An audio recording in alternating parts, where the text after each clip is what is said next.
그러면 발표 시작하겠습니다. 제가 이번에 가져온 논문은 APFRL Safe Map Lease Navigation in Unknown Environment라는 논문입니다. 일단 목차는 간단하게 그 저자분에 대해서 소개를 드리고 그다음에는 그 논문의 진행 과정을 따라서 설명을 드리겠습니다. 일단 저자가 두 분이 계신데 제일 저자로 나와 있으신 분은 대학원생인지 그 관련 논문이 하나도 없어서 그 제2 저자로 나오신 분을 조사를 해봤는데 이분은 그 이스탄불에 있는 좀 유명한 대학교 교수로 계신 분인데 그 관련 논문을 좀 찾아보니까 뭐 자동화 관련이랑 그리고 내비게이션 모바일 로봇 그리고 비전 쪽으로 논문을 많이 낸 걸로 확인을 했습니다.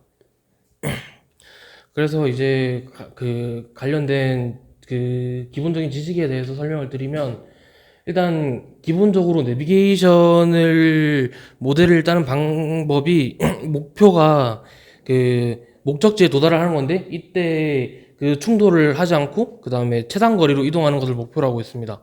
그래서 내비게이션 모델들을 개발할 때 어떻게 해서 이런 과정을 효율적으로 진행을 할 건지에 대해서 많이 연구를 하고 있고 뭐 그렇게 해서 나온 게 APF, E2E, 뭐 DWA 같은 모델들이 있습니다. 그래서 이 내비게이션 모델을 개발할 때 좀 자주 언급되는 키워드가 그 맵을 사용을 하냐 사용하지 않느냐 그리고 엔드 투 엔드 방식을 사용할 거냐 아니면 모듈러 방식을 사용할 거냐 그리고 동적인 그 장애물을 그 고려를 할 것인가 아닌가에 대한 그런 키워드들을 가지고 그 모델을 개발을 합니다. 그래서 이렇게 선택지가 되게 많이 다양하게 있는데 이럼에도 불구하고 그냥 일반적인 내비게이션 모델들을 가지고 동작 그 프로그램을 만들게 되면 그 로컬 미니마에 빠지는 경우가 되게 빈번하게 발생하게 됩니다. 그래서 고안을 한 게 그 인터미디에이트 골 로케이션이라고 중간 목적지라는 걸 설정을 해서 그 목적지로 이동을 한 다음에 다시 목적지를 새로 설정을 해서 뭐 이렇게 단계적으로 그 최종 목적지에 도달하는 그런 방식을 사용을 하고 있습니다. 근데 이때의 문제점이 뭐냐면 그 중간 목적지를 계속 계산을 해야 하다 보니까 그 환경이 되게 넓거나 복잡하면 그 계산해야 하는 리소스가 되게 커진다는 문제가 있습니다. 그래서 그 사용을 하기 시작한 게 그 강학습입니다. 이제는 논문에서 그 기본 베이스로 사용한 그 내비게이션과 강학습 모델에 대해서 설명을 해드릴 건데 일단 이거는 내비게이션에 사용한 모델입니다. Artificial Potential 그 Function이라고 줄여서 APF라고 하는 모델인데 이 모델에서 가장 근본적으로 생각하는 그 철학이 그 어차피 로봇은 그 목적지를 향해서 가야 하고 또 그 가는 과정에서 장애물은 회피를 해야 하기 때문에 로봇과 목적지 사이에는 인력이 발생하고 그 장애물과 로봇 사이에는 청력이 발생한다는 그런 가정을 했습니다. 그래서 또 빨간색 화살표가 인력을 나타내는 거고 그 파란색 화살표는 그 장애물과 로봇 사이의 청력을 나타내는 거라서 이 두 가지 벡터의 합 벡터 방향으로 로봇이 이동을 하면 그 결과적으로 로봇은 장애물에 충돌하지 않고 최종적으로 목적지까지 도달할 수 있을 거다라는 게 이 APF라는 모델의 기본적인 그 뭐 철학입니다.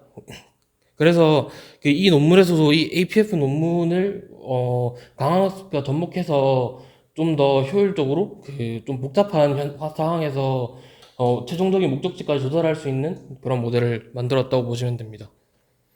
그리고 이거는 그 모델에서 사용한 강학습 모델인데 소프트 액터 크리틱 알고리즘이라고 합니다.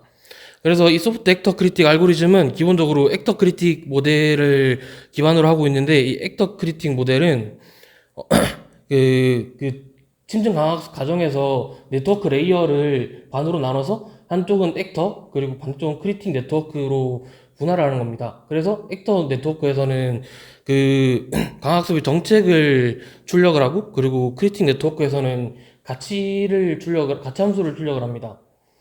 근데 이 액터 크리틱 모델의 경우는 그 온 폴리시 모델이라서 그 폴리시를 그 선정을 해줘야 그 학습을 할 수 있다는 장점이 있습니다. 그래서 그 이 액터 크리틱 모델을 오프 폴리시 형태로 변환을 한 게 소프트 액터 크리틱 알고리즘이라고 생각하시면 됩니다. 이렇게 할 경우 그 뭐 온 폴리시 모델의 경우에는 그 폴리시를 업데이트를 하고 나면 업데이트하기 전에 에피소드는 그 사용을 할 수가 없기 때문에 샘플의 효율이 떨어지게 됩니다. 하지만 그 소프트 액터 크리틱 알고리즘의 경우는 그 오브 폴리시 모델이기 때문에 그 샘플의 효율이 그 기존 모델에 비해서 훨씬 좋다는 장점이 있고, 그리고 그 소프트 액터 크리틱 알고리즘을 사용하게 되면서 로컬 옵티마에 빠지는 문제를 해소한다는 장점도 있다고 합니다. 그래서 이제는 그 구체적으로 이 논문에서 어떻게 그 내비게이션과 그 강학습을 모델링을 했는지에 대해서 말씀을 드릴 건데, 일단 기본적인 파라미터에 대해서 말씀을 드리면 C는 현재 로봇이 위치해 있는 위치를 나타내고 있고, 알파는 헤딩이라고 그 로봇의 로테이션 값을 저장을 합니다. 그리고 U는 그 로봇의 속도와 각속도를 저장하는 값이고, 그 다음에 J는 자코비안 매트릭스, 그리고 G 스타는 최종적으로 저희가 조사해야 하는 목적지라고 생각하시면 됩니다. 그래서 이 논문에서 제시하는 식은 그 아래와 같이 그 자코비안 매트릭스와 그 속도와 각속도의 벡터를 가지고 그 로봇의 위치와 그 각 로테이션 값에 대해서 확인을 할 수 있다는 겁니다. 그래서 이 식을 보면 결국 자코비안 매트릭스나 C와 알파에 관한 값들은 저희가 알아야 하는 값이기 때문에 저희는 결국 그 속도와 각속도에 대한 정보를 알면 C와 알파에 대한 정보를 추론을 해낼 수 있는 겁니다. 그래서 이때 논문에서 설명을 한 건 이 U를 계산하기 위해서 파이라는 함수의 그레디언트를 계산을 하면 된다라고 그 말을 하고 있습니다. 그래서 이 파이가 뭐냐라고 하면 이게 아까 말씀드렸던 그 APF 함수라고 생각하시면 되는데, 이 APF 논문에서 제시한 그 식이 다음과 같이 파이는 그 베타분의 감마의 K승이라고 한 식이 나타나 있는데, 이때 베타가 그 장애물과 로봇 사이의 거리를 나타내는 거고, 감마가 그 목적지와 로봇 사이의 거리를 나타내는 값입니다. 그리고 K는 가중치 값을 가지고 있기 때문에 결국 그 감마 값이 크고 그 베타 값이 작으면 그 세타가 크기 때문에 좀 그 빠른 속도로 그 목적지를 향해 다가갈 수 있다는 걸 알 수 있고, 그리고 K 값을 조절함으로써 그 장애물이 그 로봇에 미치는 영향과 목적지가 로봇에 미치는 영향을 조절할 수 있게 됩니다. 그래서 저희가 이제 알아야 할 것은 그 장애물의 위치와 그 목적지의 위치, 그리고 K라는 매개 변수에 대한 값인데, 이때 그 장애물의 위치가 O고 그 목적지 정보가 G, 그리고 K 파라미터가 KT라고 나와 있는데, 일단 장애물에 대한 정보는 그 로봇에 설치되어 있는 센서를 통해서 그 인식을 할 수 있고, 그래서 우리가 알아야 하는 것은 그 G와 K에 대한 정보인데, G의 경우는 최종 목적지는 이미 설정을 해놓기 때문에 그 상수 값이라고 볼 수 있고, K도 가중치 값이기 때문에 상수라고 고려를 할 수 있습니다. 하지만 이 두 가지를 상수로 놓고 계산을 하게 되면 그 문제가 발생하기 때문에 이 G와 K 값을 강화학습을 통해서 뭐 계산을 한다고 합니다. 일단 두 가지가 왜 문제가 발생하는지에 대해 설명을 해드리면, G의 경우는 만약에 최종 목적지를 GT라고 잡으면 그 목적지와 그 로봇 사이의 거리를 가지고 그 그 파이 값을 계산을 해야 하는데, 이 경우에 그 목적지와 로봇 사이에 장애물이 있으면 그 값을 계산하는데 문제가 많이 발생하게 됩니다. 그래서 아까 말씀드렸던 것처럼 중간 목적지를 설정을 해서 단계적으로 그 최종 목적지로 다가가는 방식으로 GT를 계산하게 됩니다. 그래서 그 저희가 알아야 하는 것은 그 현재 로봇의 위치에서 어떤 위치를 그 중간 목적지로 잡아야 하는가인데 그걸 강학습으로 그 학습을 한다고 보시면 됩니다. 그래서 이제 강학습 모델에 대해서 설명을 해드릴 건데, 일단 저 그림이 그 논문에서 제시하고 있는 그, 그 중간 목적지가 될 수 있는 영역을 표시를 한 건데, 그 타우 X가 로봇이 직진할 수 있는 방향이고, 타우 Y가 양쪽 그 영역으로 이 타우 X와 이 타우 Y의 영역 내에 있는 위치에 중간 목적지를 설정을 할 수 있다고 합니다. 그리고 추가적으로 기본적으로 사용하는 그 MDP라는 모델 대신에 POMDP라는 모델을 사용을 해서 그 일부의 획득한 정보가 온전하지 않은 경우에도 그 MDP 모델을 사용할 수 있게 만들어 놓은 모델을 사용한다고 합니다.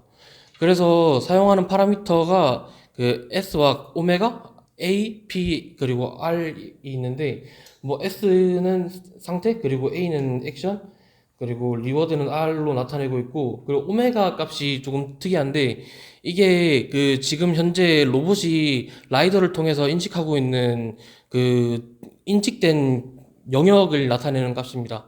그래서 그 여기 논문에서 설명하기로는 그 리워드를 계산을 하면 그 리워드를 통해서 액션과 그 오메가에 대한 정보를 알 수 있다고 합니다. 그래서 제시한 식이 다음과 같은데, 우리가 계산을 해야 하는 건 앞에 있는 그 RA 오메가의 값이고, 그리고 저희가 그 제시를 학습을 해야 하는 거는 그 RG와 RO에 대한 정보입니다. 그래서 RG는 그 목적지와 관련된 보상을 나타낸 거고, RO는 그 장애물과 관련된 보상을 나타내고 있는 겁니다. 그래서 RG는 두 가지 경우가 있는데, 그 델타 T가 그 타우보다 작을 때라고 하는데, 이 타우가 뭐냐 하면 그 트레시홀드라고 생각하시면 되는데, 예를 들어서 그 최종 목적지 좌표가 있을 때 그 목적지에서 그 타우 값이 0.5m라고 하면, 그 목적지로부터 반경 0.5m 내에 도착을 하면 그 내비게이션 동작은 그 성공을 한 것이라고 판단을 하는 겁니다. 그래서 첫 번째 경우는 타우가 그 델타 t보다 클 때 결국 그 로봇이 목적지에 도달했다고 그 가정을 할 수 있기 때문에 그때는 큰 보상을 주게 됩니다. 그리고 그 외의 경우에는 매 순간마다 현재 그 로봇의 위치와 그 목적지를 계산을 해서 그 좀 소량의 보상을 주면서 계속 그 보상을 높여가는 방향으로 그 로봇이 진행을 할 수 있도록 그렇게 구성을 하고 있습니다. 그래서 논문에서는 그 RG1이라는 큰 보상을 10으로 잡고 RG2라는 작은 보상을 2로 잡고 있습니다.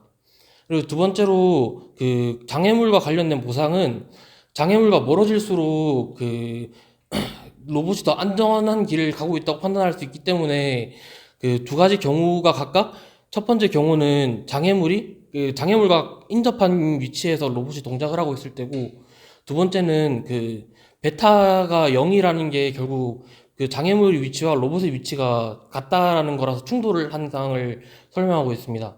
그래서 그 첫 번째 경우에는 장애물과 인접하고 있는 경우이기 때문에 조금의 그 음의 보상을 줘서 그 로봇이 현재 위치에서 좀 더 장애물과 멀어지게 그렇게 학습을 진행하고 있고, 그리고 충돌한 경우에는 그 주행이 실패한 거기 때문에 그 큰 음의 보상을 주게 됩니다. 그래서 이 논문에서는 이 작은 음의 보상을 마이너스 0.1로 잡고 큰 음의 보상을 마이너스 10으로 잡고 있습니다. 그렇게 해서 이렇게 RG와 R0에 대한 RO에 대한 그 값들을 그 보상으로 나타냈기 때문에 이걸 가지고 학습을 해서 R을 구하게 되면 우리는 그 A와 그 오메가의 값을 계산을 하고 그걸 통해서 또 그 아까 설명했던 파이라는 함수에 대한 정보를 알 수 있게 되는 겁니다. 그리고 이 논문에서 추가적으로 제시를 한 게 그 강학습을 할 때 주의해야 할 점이 환경 복잡도라는 걸 고려해야 한다고 하는 겁니다.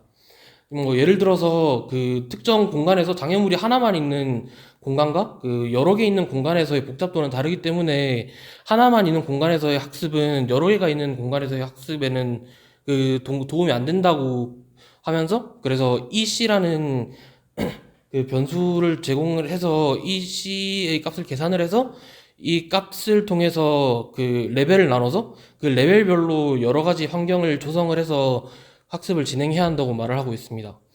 그래서 이 C가 결국 그 또 장애물이 동적으로 움직이냐 그리고 동적으로 움직이지 않냐에 따라서 나뉘게 되는데, 저 앞에 보이는 ECS가 장애물이 동적으로 움직이지 않는 그 정적인 공간에서의 상경 복잡도를 계산을 하는 겁니다.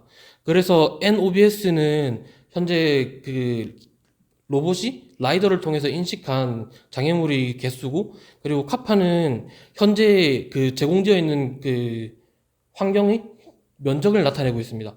그래서 그 인식하고 있는 장애물의 개수와 면적이 환경 복잡도에 영향을 미친다는 거고, 그리고 베타는 아까 말씀드렸던 그 장애물과 그 로봇 사이의 거리를 생각하시면 됩니다.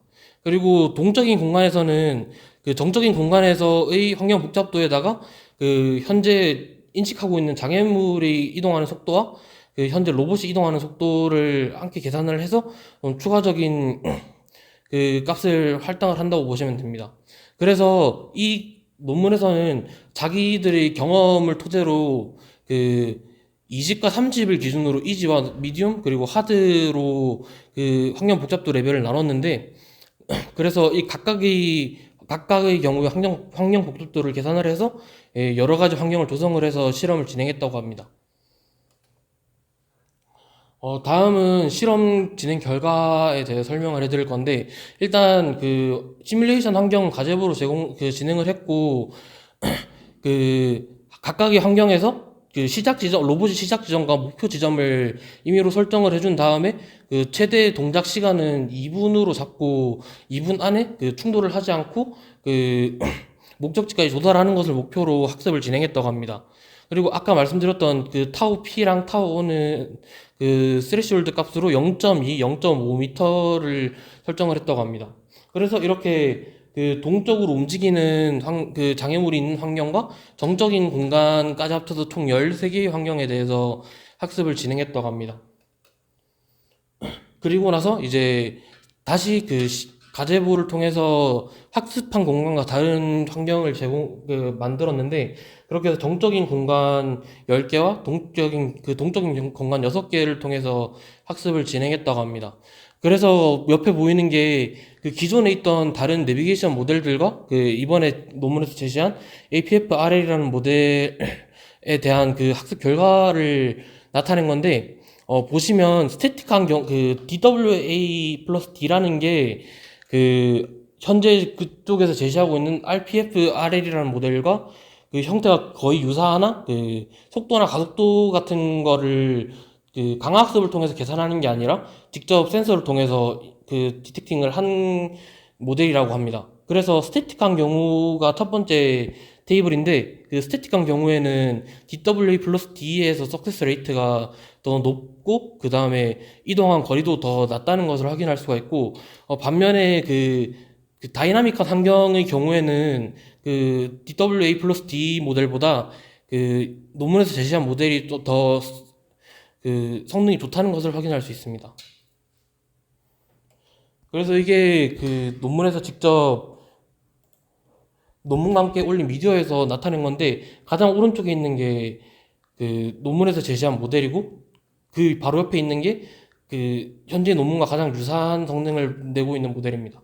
그래서 보시면 저 빨간 지점이 그 최종 목적지라고 보시면 되고, 그래서 시작 지점부터 목적지까지 그 이동하는 것을 볼 수 있는데, 좀 제가 설명하고 있는 모델을 보면 그 이동하는 반경 앞에 그 점이 찍히고 있는 것을 확인할 수 있습니다. 그래서 이 점이 아까 말씀드렸던 중간 목적지라고 보시면 되고, 그 계속 이동을 하면서 중간 목적지를 업데이트를 하면서 최종 목적지까지 도달하는 것을 그 목적으로 하고 있습니다. 그리고 이건 다이나믹한 모델에 대한 동작인데,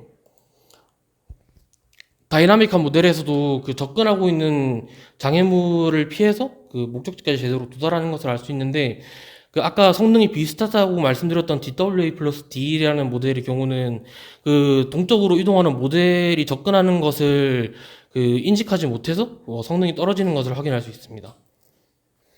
그리고 그 아까 트레이닝은 가제부를 통해서 진행을 했는데, 그 트레이닝한 모델에 대해서 실제 환경에서도 실험을 진행했다고 하는데, 이걸 보시면 오른쪽에 있는 건 그 로봇이 돌아다니면서 라이더를 통해서 디텍팅하고 있는 그 장애물들을 나타내고 있는 거고, 그리고 실제 환경에서도 로봇이 제대로 동작을 하면서 장애물을 피해 다니는 것을 확인할 수 있습니다.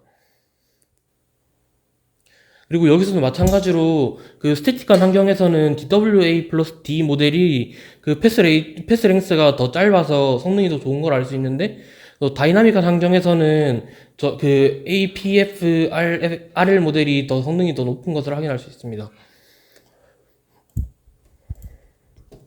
그래서 결론은 그 이렇게 그 APF 모델을 사용하면서 그 장애물과의 충돌을 최소화할 수 있었고, 그리고 그 중간 목적지라는 그 개념을 활용을 하면서 좀 더 복잡한 환경에서도 좀 스무스하게 동작할 수 있었다는 결론을 내렸었고, 그리고 그 EC 환경 복잡도를 사용하면서 좀 더 그 다양한 환경에서 동작을 수행하는데, 문제는 그 간단한 환경에서도 환경 그 중간 목적지를 사용을 하게 되면서 발생한 오버헤드 때문에 그 아까 말씀드렸던 것처럼 스태틱한 환경에서는 성능이 조금 더 떨어지는 문제가 있다라고 결론을 내렸습니다.